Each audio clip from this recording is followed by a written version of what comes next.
Hello, everyone. I'm Kenshin. Welcome to History Talk. I'd appreciate it if you could subscribe, like, comment, and share with a gentle tap.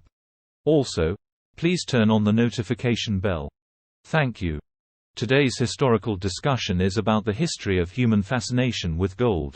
"Oh, the most excellent of gold," observed Columbus on his first voyage to the Americas. "Those who possess gold possess treasure, even capable of aiding souls into heaven." Due to its irresistibly radiant beauty akin to the sun, people sought gold to shield themselves from impending darkness. Yet, at every turn, we witness the paradox of Midas and are challenged anew. Whether it be Perseus seeking the golden fleece, the Jews dancing around the golden calf, Croesus fondling his coins, Crassus being murdered with molten gold poured down his throat, Basil the Bulgar slayer with over 200,000 pounds of gold, Pizarro surrounded by gold as his followers killed him, or modern leaders like de Gaulle, deluding themselves into imagining stability, reliability, and superiority in economics through gold ownership. They all possess gold, but gold possesses them. Gold was likely first discovered in streams and rivers worldwide. Its known history extends far back. According to the National Mining Association, modern Eastern European cultures first used gold for decorative items around 4000 BC. For thousands of years, gold was primarily used for making jewelry and objects of worship. It wasn't until around 1500 BC that the ancient Egyptian empire benefited significantly from its gold-producing region, Nubia, making gold the first official medium of international trade.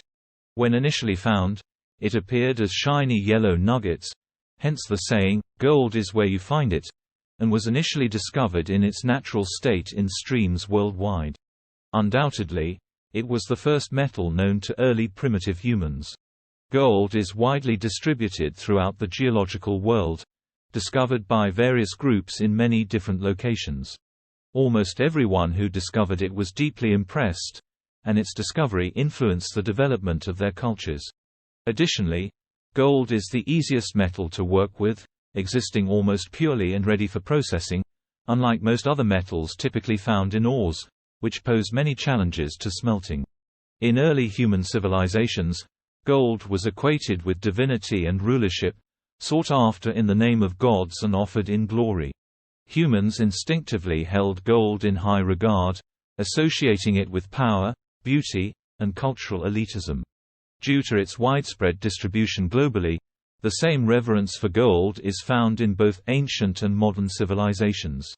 For example, the Troy gold treasure unearthed in Turkey dates back to approximately 2450–2600 BC, showcasing various gold products from exquisite jewelry to a whole Trojan pound gold saucepan. At that time, gold held significant value but had not yet become currency itself. Instead, it was owned by the influential and well-connected, crafted into objects of worship, or used to adorn sacred places. Gold exploration has been a worldwide endeavor, tracing back thousands of years, even before the appearance of the first coinage around 700 BC. Phoenicians, Egyptians, Indians, Hittites, Chinese, and others employed prisoners, slaves, and criminals in gold mining efforts. This occurred in an era where gold had no monetary value but was perceived as an ideal commodity. Subsequently, gold became currency after standardization, giving rise to the concept of currency itself: portable, private, and enduring. Gold and silver in standardized coins replaced barter systems, making trade in the classical period more accessible. Egypt created the shekel, a coin weighing 11.3 grams, which became a standard unit of measurement in the Middle East. It was made from a natural alloy called electrum, consisting of approximately 2/3 gold and 1/3 silver. Around this time, Babylonians discovered a method called fire assaying, still in use today, to test gold purity. Centuries later, around 1200 BC, Egyptians found they could alloy gold with other metals to increase its strength and give it different colors. They also began experimenting with a casting method called lost wax casting, using wax molds to replicate gold sculptures, a technique still practiced today. Gold served as currency in ancient Greece. Around 550 BC, Greeks mined gold throughout the Mediterranean and Middle East. Philosophers like Plato and Aristotle wrote about gold, proposing theories about its origin, often associating it with water and sunlight. Logical as gold is commonly found in streams. Greeks demonstrated practical knowledge of gold mining, expanding their operations from the Pillars of Hercules, modern-day Gibraltar, to Asia Minor and Egypt by the time of Alexander the Great's death in 323 BC. Some mines were state-owned, while others were privately operated, paying royalties to the state. Nomadic tribes like the Scythians and Thracians also mined gold in the region, producing exquisite artistry in surviving Greek coins and Scythian jewelry. In Homer's Iliad and Odyssey, we find descriptions of gold as the glory of the gods and a symbol of wealth for ordinary people. In Genesis chapter 2 verse 10-12, we learn about the Pishon River flowing out of Eden and the land of Havilah, where there is gold. Is the gold of that land good? As early as 3100 BC, evidence of the gold-silver value ratio can be found in the Codex of Menes, the founder of Egypt's first dynasty. The codex stipulated that 1 unit of gold is equal to 2.5 units of silver, establishing one of the earliest relationships between gold and silver. In ancient Egypt, around the time of Pharaoh Seti I, around 1320 BC, we discover the earliest known gold treasure map. Today, the Turin Museum houses a papyrus and fragments called the Gold Mine Certificate, depicting gold mines, miners' quarters, roads to the mines, and gold-bearing mountains. The location of this gold mine? Well, you know how treasure maps are. They always have some vague areas that leave you wondering. Modern scholars believe it depicts the Wadi Fawakir region where the Wadi El Cid gold mine is located, but the issue remains unresolved. Around 1200 BC, heroes like Jason and the Argonauts sought the Golden Fleece. When you realize the fleece in Greek mythology was used to sift high-quality alluvial gold, the myth takes on deeper meaning. In the Kingdom of Lydia in Anatolia, the first batch of pure gold coins was minted around 560 BC. Around 50 BC, the Romans began issuing a type of gold coin called the aureus, derived from the Latin word for gold, aurum, which is the origin of the chemical symbol O representing gold on the periodic table. Over 1,000 years later, in 1066 AD, William the Conqueror became the first Norman king of England, initiating a new metallic coin-based currency system. The Roman Empire further drove the pursuit of gold. Romans extensively mined gold throughout the empire, significantly advancing the science of gold mining. They diverted water for hydraulic mining, constructed aqueducts and the first, long tom, introduced water wheels and roasting of gold-bearing ore to separate gold from rock underground. Additionally, they efficiently mined gold mines, with the primary labor force comprised of prisoners of war, slaves, and convicts. Subsequently, currency standards made the global economy possible. The concept of currency, consisting of standard weight and finest gold and silver coins, facilitated the expansion and prosperity of the world economy. During the classical era of Greek and Roman rule in the Western world, gold and silver flowed to India to purchase spices and to China for silk exchange. During the height of the empire, Roman gold and silver coins dominated regions from Britain to North Africa and Egypt.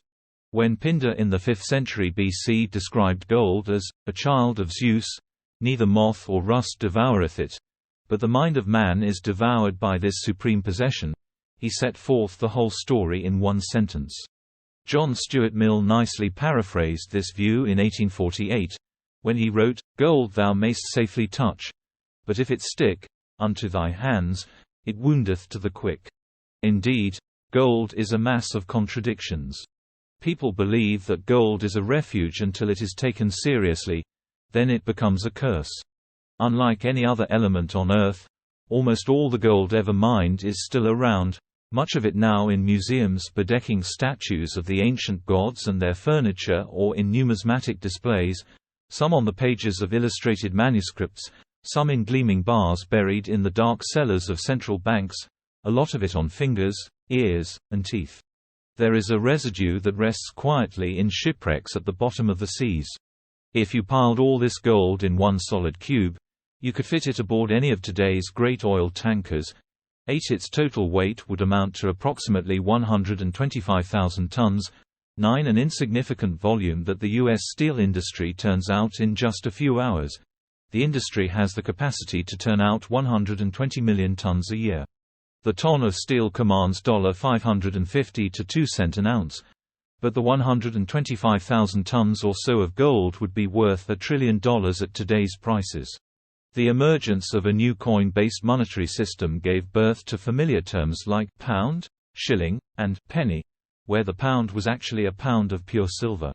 Around 100 years later, in approximately 1284, England issued the first gold coin, the florin, while in Europe, specifically in what is now Italy, the Florentine Republic issued the first ducat gold coin, quickly becoming the most popular coin globally and maintaining its leading position. This continued for another 5 centuries. In 1787, the first American gold coin was minted by a goldsmith named Ephraim Brasher, and a few years later, in 1792, the newly formed American government passed the Coinage Act, adopting a bimetallic silver-gold standard that existed in some form until 1976, when the U.S. finally abandoned the fully gold-backed monetary system based on legal tender.